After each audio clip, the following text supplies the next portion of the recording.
Richard Barrington is on the line with us this morning.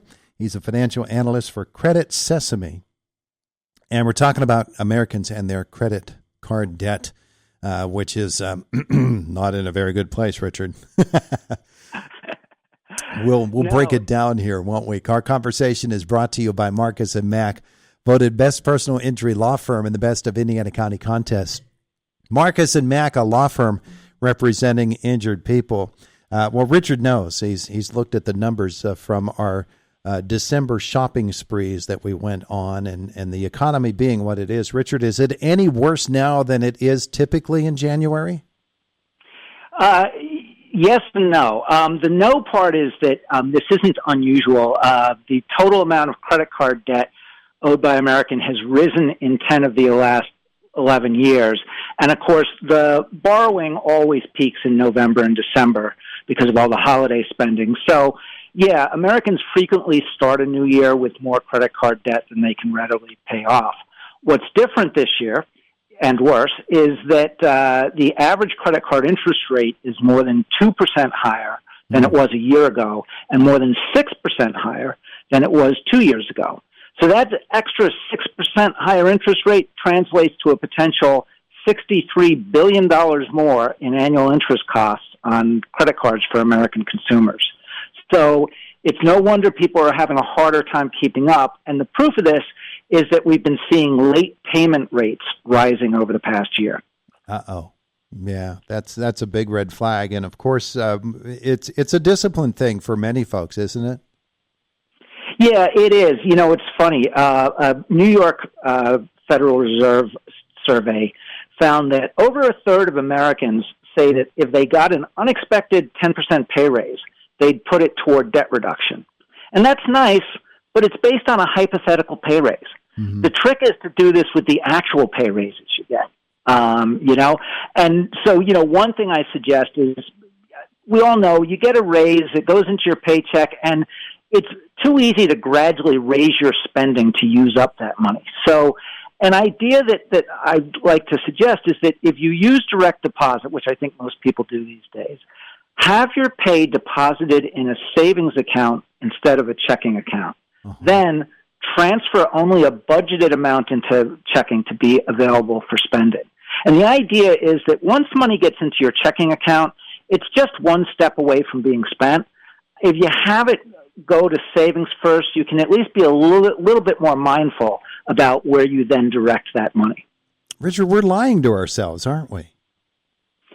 Yeah, maybe the word is denial, right? And I think the thing is that people are too focused on, the advertisements for low monthly payments. And it's like, if I can make that payment next month, I think I can afford this. And that's not the way it works. You have to plan longer term than that, especially since a lot of times the lower that monthly payment is, the longer it's going to stretch your debt out, and that way you'll pay more interest in the long run. So I think being more disciplined, what people don't get, they think that it involves sacrifice. It actually doesn't. Mm-hmm. Because what you'll be doing in the long run is avoiding all those interest charges, and that'll make more money available for things you really want. Yeah. Well, we look at a survey that says that only half of Americans think they can even pay off their December credit card bill, and that's scary. When we hear, of course, that the government is raising interest rates, lowering interest rates, and whether that affects us or not directly, indirectly, it has to, right? Because other credit agencies then react to that news. Yeah, that's right. The Fed doesn't literally raise the rate on your MasterCard or Amex or whatever it is, but all those credit cards, pretty much one way or another, to some extent, are basing their rate on the Fed. The other thing that they're basing their rates on is credit risk. And that's whether a lot of people are being late with their payments or failing to make their payments, or whether people are being pretty good. When we get into a period of higher credit risk, which means more late payments, credit card companies are going to especially raise interest rates on people with low credit scores. Well, guess what? Since late payment rates have been rising, lenders are tightening standards. what all that adds up to is if you have bad credit right now, it's going to cost you more this year. Richard, a lot of young folks get the blame for a lot of our credit woes. They say that they can get the credit card, they just wave it at stuff, and all of a sudden it's there. It's in their hands, and they're going home with it, and the bill comes later. Is it a young people problem? It is to some extent. I mean, make no mistake about it. There are problems with debt at every demographic, from young to old and everything in between. But yeah, delinquency rates are especially high among young adults because, we don't give people much practical education about handling this stuff to make them informed consumers. And so, a lot of times people learn about credit through negative experience, and, that's a very expensive way to learn. Yeah, it is, and especially when it's not really a money-based economy anymore. There's not paper money in our pockets anymore. There's just a card, and sometimes you can get confused which card you're using and for what purpose. Yeah, there's that, and, you used a phrase a couple minutes ago where you said they just wave their card at thing, and it's like, that whole sort of touchless thing, it is very convenient. I use it, it's a lot of fun. But when you think about just how easy that is, to spend money. I mean, it's no effort. It's not real. And so unless you become very conscious of how you're using your credit card, you can get yourself into big trouble. One thing I want to suggest, just because of the time of year it is, we're getting into tax season. And I'll tell you, a great strategy to think about is if you get a tax refund, use that to pay down credit card debt. And here's how powerful that could be. Mm-hmm. Last year, over 100 million Americans got tax refunds. The average size of those refunds was over $3,000. So, instead of just nibbling around the edges of the problem, using your tax refund to pay down credit card debt could take a serious bite out of what you owe. And in fact, the total amount of refunds issued to individuals last year would have been enough to pay off roughly a third of all of consumer credit card debt. Yeah, see, but then you use that word discipline a little bit earlier, and discipline becomes a real problem because they say, I've got $3,000 coming. I've got my vacation plan now. Yep, but here, think about this. The average refund last year, the exact number is $3,167.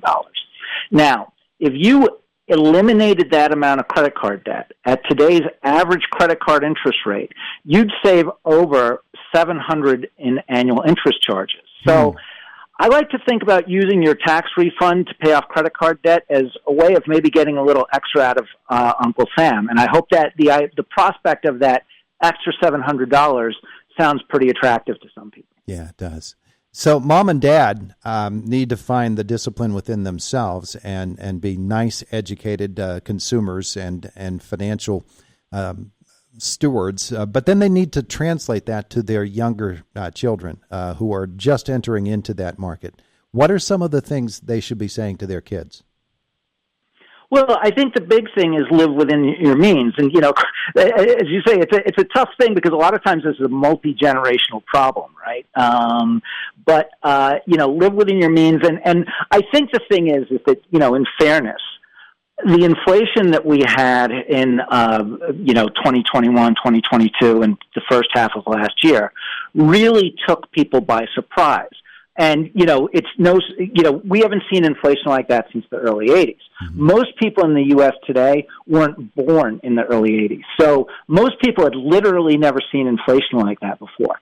So, you got to give them a little bit of a break for getting taken by surprise by that. But the good news is that has subsided. Inflation last year was 3.3%. That's actually below the 50-year average. So this is a very good time to take a fresh look at what things cost, what you need, and what you could get by without, and set a sustainable budget. And by sustainable, that means one that doesn't rely on continued borrowing to meet routine expenses. There are great resources out there to help us, Richard. I'm sure you have great recommendations, and you could probably be one of those sources, right? Yeah, creditsesame.com. We do have a lot of information on there about using credit responsibly. There's also a tool called Sesame Ring, and it doesn't just monitor your credit, but it also uses AI to generate personalized suggestions for steps you can take to improve your credit score. And again, improving the credit score is a big deal because you're going to pay more for bad credit this year because of the way lenders are tightening standards. Yeah, terrific. Hey, great advice. Richard Barrington with Credit Sesame. You said creditsesame.com? That is correct, yes. Beautiful. Hey, Richard, have a wonderful day today. I appreciate it. You too. Take care now. It is the voice of Indiana County. It's WCCS 101.1 FM, AM 1160, and WCCSradio.com.